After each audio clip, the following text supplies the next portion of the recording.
County Sheriff says millions of dollars are being spent in overtime, but is that money being spent wisely by the county? Who's to blame? As 7 Action News investigator Ross Jones tells us, lots of fingers are pointing at Robert Facano. How concerned are you about the excessive overtime costs in the jail? Well, that's something that's being worked out. They're looking at it, and they're going to see what they do to do it within their budget. It's a budget issue. Facano said Sheriff Napoleon agreed to this year's budget last summer, and that's true.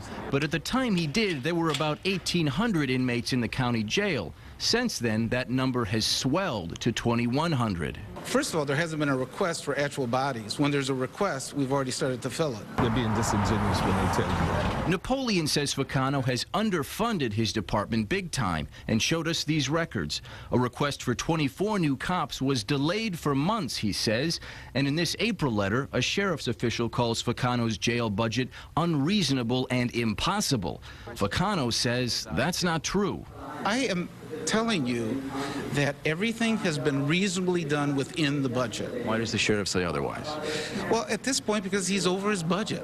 And could politics be partly to blame for this tug of war? Yes, says at least one Detroit political analyst. Hear from him and see just how much money the county could be wasting as it's letting accused criminals out the back door.